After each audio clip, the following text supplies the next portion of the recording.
Halo semua, perkenalkan nama saya Dinda Dita Rahayu.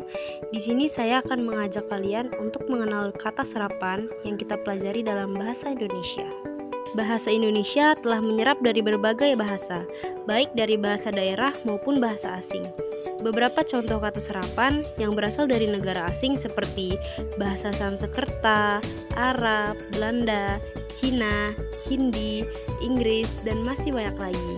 Seperti yang sudah diketahui, kata serapan merupakan kata yang berasal dari bahasa asing yang telah diintegrasikan ke bentuk bahasa dan telah diterima pemakaiannya secara umum. Selain itu, proses penyerapannya bisa dilakukan dengan adanya suatu perubahan. Namun, jika dapat berupa penyesuaian yang diberikan berupa lafal atau ejaan. Secara umum, fungsi kata serapan ialah memperkaya kosakata dan memberikan pengetahuan lebih tentang bahasa asing kepada pemakai bahasa Indonesia. Ciri-ciri kata serapan: yang pertama, mempunyai makna tunggal. Yang kedua, tidak memiliki kata sinonim maupun antonim di dalam kalimat. Dan yang ketiga, maknanya tidak berubah. Selanjutnya, jenis-jenis kata serapan. Yang pertama, adopsi. Adopsi merupakan proses penyerapan kosakata asing yang memiliki makna yang sama dalam bahasa Indonesia tanpa mengubah ejaan, pengucapan, dan penulisan sama sekali. Yang kedua, adaptasi.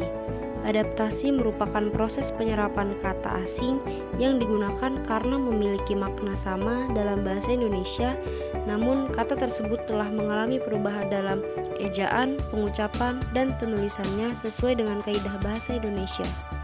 Yang ketiga, pungutan. Proses penyerapan kata asing dengan pungutan terjadi karena pemakai mengambil konsep dasar yang ada pada bahasa asalnya.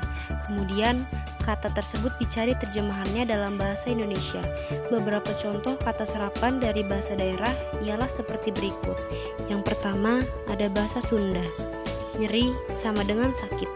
Mending sama dengan lumayan. Meriang sama dengan sakit. Yang kedua, ada bahasa Jawa.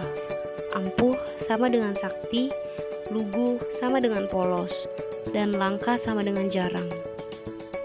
Adapun beberapa contoh kata serapan dari bahasa Inggris, antara lain aktor, bisnis, inovasi, ekspor, dan lainnya. Dari contoh berikut dapat kita perhatikan bahwa sahnya antara bahasa Indonesia dan bahasa Inggris memiliki konotasi yang hampir sama. Hanya saja perbedaannya yang kita dapatkan yaitu penulisan maupun pengucapan. Oke, pembelajaran kita tentang kata serapan kali ini sudah selesai. Terima kasih yang sudah menonton dan ikut mencari tahu tentang materi kita kali ini. Semoga kita bisa bertemu lagi ya di lain waktu.